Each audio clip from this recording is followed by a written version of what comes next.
रहीम अस्सलाम वालेकुम रहमतुल्लाहि व बरकातुहू। डियर स्टूडेंट्स, आज का जो हमारा टॉपिक है माइटोसिस। सेल साइकिल हमने यहाँ डिटेल से स्टडी करना है। चैप्टर नंबर 5 में आप ऑलरेडी स्टडी कर चुके हैं, रिवीजन है। सेल साइकिल में वाक़यात का एक सिलसिला होता है कि जिसमें एक सेल जो है वो काफ़ी तब्दीलियों के बाद नए सेल्स पैदा करता है। तो उसमें हमने देखा कि इंटरफेज़ में G1 फेज़, S फेज़ और G2 फेज़ में जो चेंजेस आती हैं उसमें सेल अपने आप को डिवीजन के लिए प्रिपेयर करता है। उसके बाद फिर माइटोटिक फेज़ आती है, तो माइटोटिक फेज़ में सेल डिवाइड हो जाता है। और जो माइटोटिक फेज़ है उसकी फिर दो टाइप्स हैं, दो उसकी कैटेगरीज़ हैं। एक माइटोसिस होती है, दूसरी मियोसिस होती है। ये दोनों माइटोटिक फेजेस में आती हैं। तो जो माइटोसिस है इसमें एक पेरेंट सेल दो डॉटर सेल में तकसीम होता है और डॉटर सेल्स में क्रोमोसोम्स की वही तादाद होती है जो पेरेंट सेल में थी। जबकि मियोसिस में जो डॉटर सेल्स पैदा होते हैं उनमें क्रोमोसोम की तादाद हाफ होती है as compare to parent cell. यहाँ हम माइटोसिस डिटेल से स्टडी करने जा रहे हैं। 1880s में जर्मन बायोलॉजिस्ट वाल्टर फ्लेमिंग ने माइटोसिस को डिस्कवर किया था। डेफिनेशन इसकी कुछ इस तरह से करेंगे कि the type of cell division in which a parent cell divides into two daughter cells, the daughter cells have same number of chromosomes as were present in parent cell. तो ये माइटोसिस जो है सेल की ऐसी तकसीम होती है, एक पेरेंट सेल दो डॉटर सेल्स में डिवाइड हो जाता है और डॉटर सेल्स में क्रोमोसोम्स की वही तादाद होती है जो पेरेंट सेल में थी। माइटोसिस की जो फेजेस हैं, बेसिक मराहिल है इसके, वो दो हैं, उसमें तकसीम किया जा सकता है। एक को कहते हैं साइटोकाइनेसिस,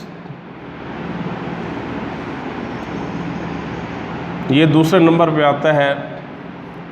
इससे पहले है कैरियोकाइनेसिस।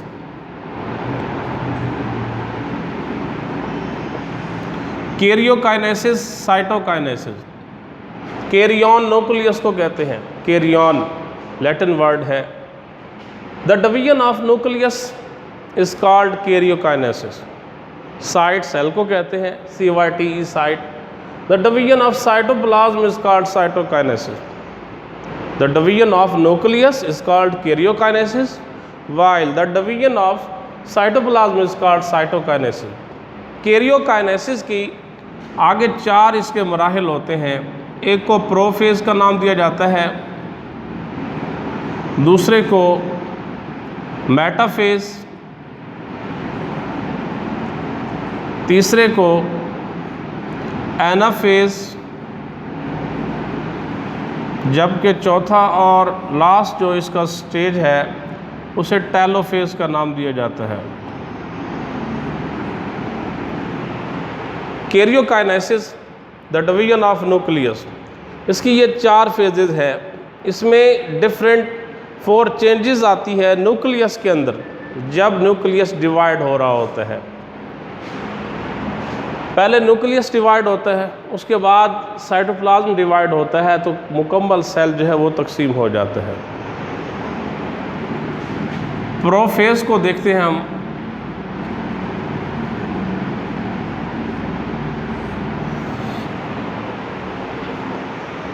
और स्टूडेंट्स याद रखना, ये जो माइटोसिस है ये होती है सोमैटिक सेल्स में और ये माइटोसिस होती है यूकैरियोटिक सेल्स में।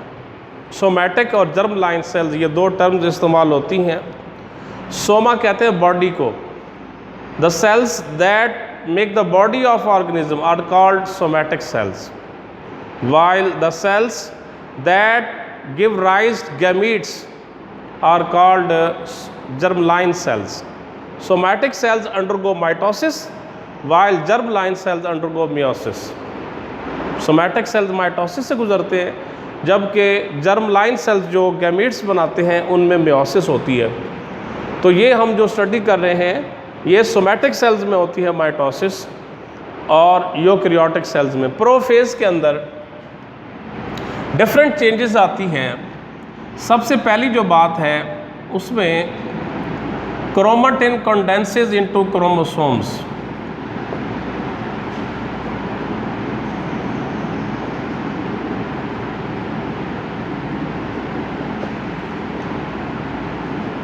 Chromatin condenses into chromosomes.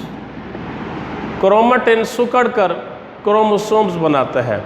Chromatin material जो न्यूक्लियस के अंदर न्यूक्लियोप्लाज्म में मौजूद होता है, तो ये प्रोफेज में क्रोमेटिन सिकुड़ता है, क्रोमोसोम्स की शक्ल में एक तरतीब में आ जाता है। एक बात और दूसरी ये है कि ये जो क्रोमोसोम्स होते हैं, इनमें हर एक क्रोमोसोम के पास 2 सिस्टर क्रोमेटिड्स होती है, क्योंकि एस फेज़ में जो कि इंटरफेज़ का मरहला था, उसमें हमने देखा कि क्रोमोसोम डुप्लीकेट कर जाते हैं। वही डुप्लीकेटेड क्रोमोसोम्स हैं कि जो यहाँ मौजूद हैं, और क्रोमेटिन जो है क्रोमोसोम की शक्ल में एक तरतीब में आ जाता है। दूसरी बात, एनिमल सेल के अंदर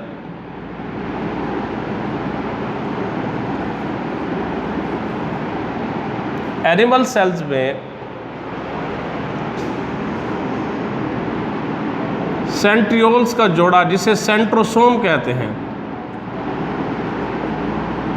सेंट्रोसोम डुप्लीकेट कर जाता है।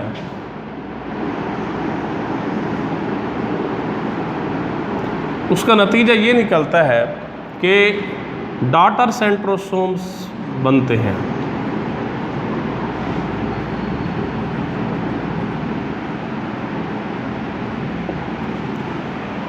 प्रोफेज में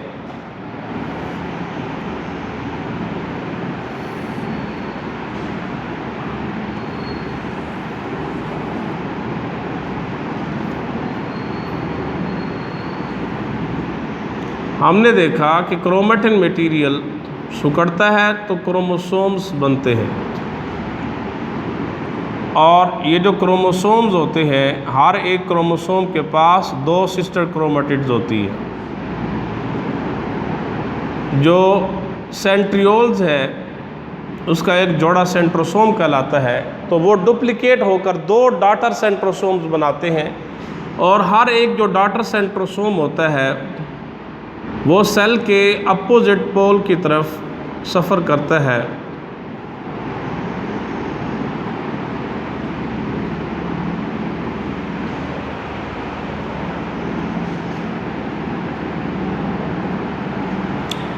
जो क्रोमोसोम्स हैं उनके सेंट्रोमेयर के गिर्द एक स्पेसिफिक प्रोटीन का स्ट्रक्चर बनता है, प्रोटीन कोट बनता है, जिसे नाम दिया जाता है काइनेटोकोर का। काइनेटोकोर का काम ये है कि ये प्रोटीन से बनी हुई वो स्ट्रक्चर है जिसके साथ स्पिंडल फाइबर्स आके अटैच होते हैं। तो जो तीसरी बात है वो ये है कि ट्यूबुलिन प्रोटीन एग्रीगेट होते हैं, ये आपस में जुड़ती है। Tubulin proteins join and form microtubules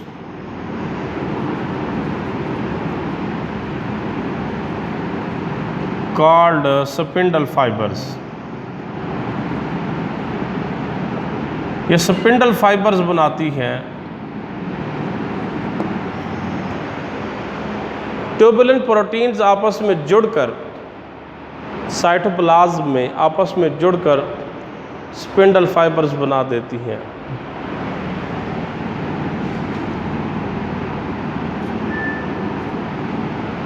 चौथी बात यह है कि प्रोफेज के एंड तक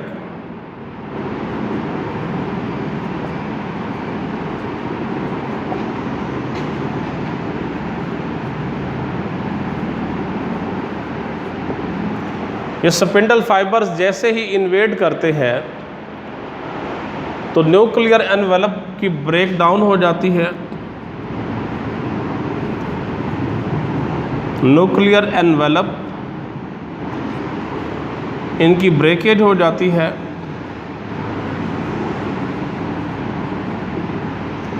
न्यूक्लियोलस जो है वो डिस्पर्स हो जाता है।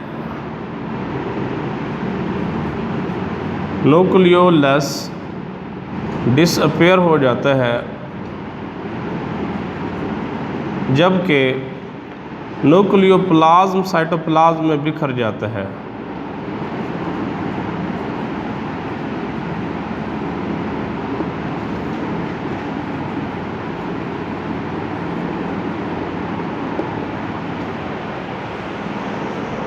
तो प्रोफेज में जो चेंजेस आती हैं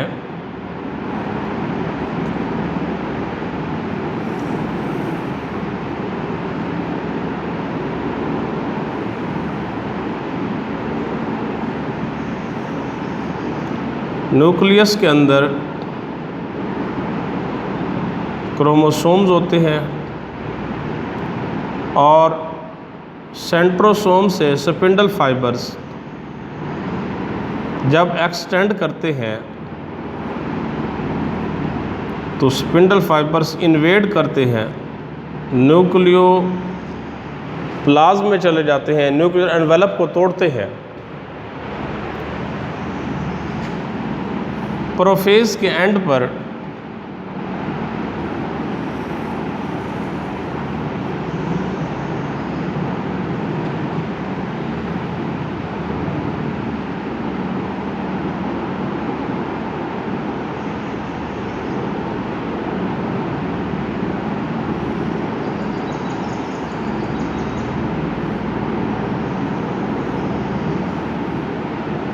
प्रोफेज के एंड पर स्पिंडल फाइबर्स इन्वेड करते हैं तो जो न्यूक्लियर एनवेलप है ये टूट जाता है।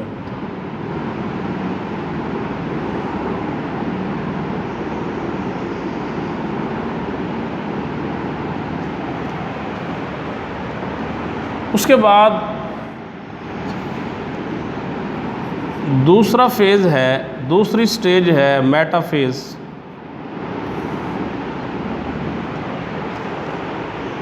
आने वाले वो स्पिंडल फाइबर्स जो क्रोमोसोम के काइनेटोकोर से जुड़ते हैं उन्हें काइनेटोकोर फाइबर्स कहते हैं, जबकि जो आपस में जुड़ जाते हैं उन्हें नॉन काइनेटोकोर फाइबर्स कहते हैं।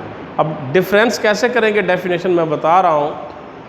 The spindle fibres coming from opposite poles that attach with the kinetochore of chromosomes are called kinetochore fibers, while the spindle fibers coming from opposite poles that attach with each other instead of kinetochore are called non-kinetochore fibers. इस attachment के बाद metaphase की हालत में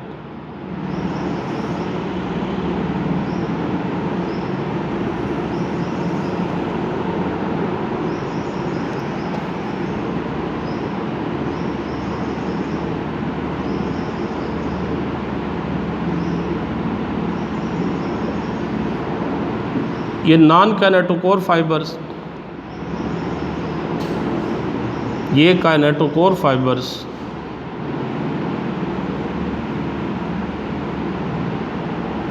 ये non kinetochore fibres.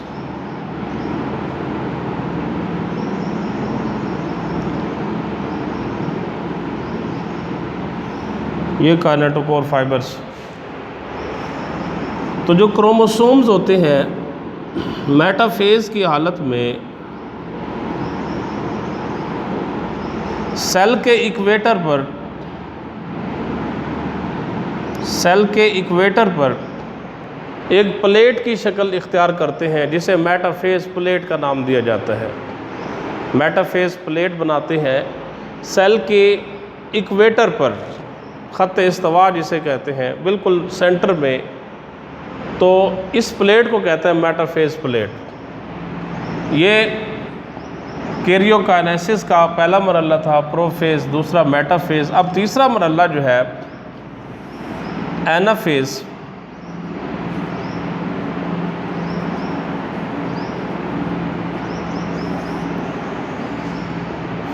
Anaphase में kinetochore fibres और non kinetochore fibres contract होते हैं। जो काइनेटोकोर फाइबर्स हैं वो तोड़ते हैं काइनेटोकोर को और जो सिस्टर क्रोमेटिड्स हैं ये सेपरेट हो जाती है। नॉन काइनेटोकोर फाइबर्स एक दूसरे से सेपरेट हो जाते हैं। तो सिंपली आप यूँ लिखेंगे कि during anaphase kinetochore and non kinetochore fibres contract and move to the respective pole. The kinetochore fibres break the kinetochore and sister chromatids separate, while the non-kinetochore fibers also separate from each other and go towards opposite poles। सिर्फ इतना लिखेंगे आप और ये diagram बनाएंगे कि जिसमें show किया जाएगा कि जो kinetochore फाइबर्स हैं इनकी कॉन्ट्रैक्शन के नतीजे में सिस्टर क्रोमेटिड्स अलग हो जाते हैं, जबकि नॉन काइनेटोकोर फाइबर्स ये भी अलग हो गए। तो इस तरह सिस्टर क्रोमेटिड्स का अलग हो जाना ये एनाफेज में वाक़ होता है।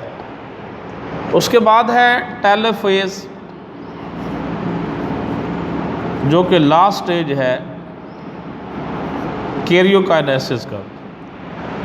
हम सिंपली यूँ लिखेंगे telophase is the reversal of prophase. During telophase the sister chromatids reach to their respective poles and disorganize into chromatin material. The nuclear envelope is regenerated. A nucleus is divided into two nuclei. तो diagram आप कुछ इस तरह से बनाएंगे telophase की कि जिसमें दो न्यूक्लियर एनवेलप्स साइटोप्लाज्म में और जो डॉटर न्यूक्लियाई हैं उनमें सिस्टर क्रोमेटिड्स दोबारा धागों की शक्ल में आ जाते हैं, क्रोमेटिन मटेरियल की शक्ल में आ जाते हैं। ये था कैरियोकाइनेसिस। उसके बाद है साइटोकाइनेसिस।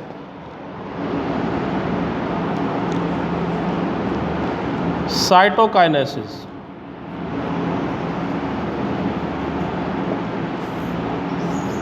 डेफिनेशन आपको बताई, the division of cytoplasm is called cytokinesis. Cytokinesis में ये एनिमल सेल और प्लांट सेल में डिफरेंट है। एनिमल सेल में क्लीवेज के प्रोसेस के ज़रिए होती है। तो क्लीवेज किसे कहते हैं ये पूछा जा सकता है।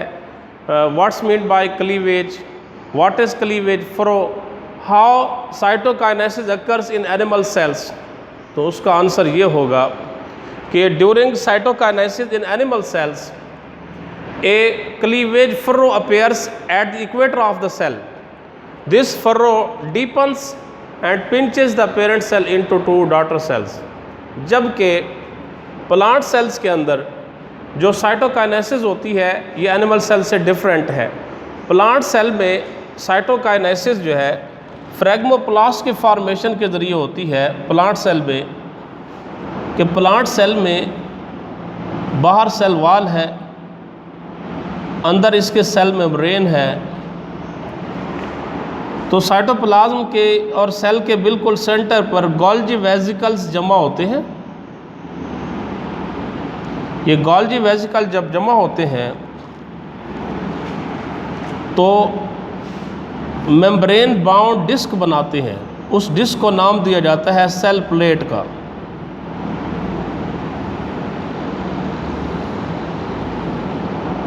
सेल प्लेट बनाते हैं। जो प्लांट सेल है उसे इलोंगेटेड शो किया जाता है।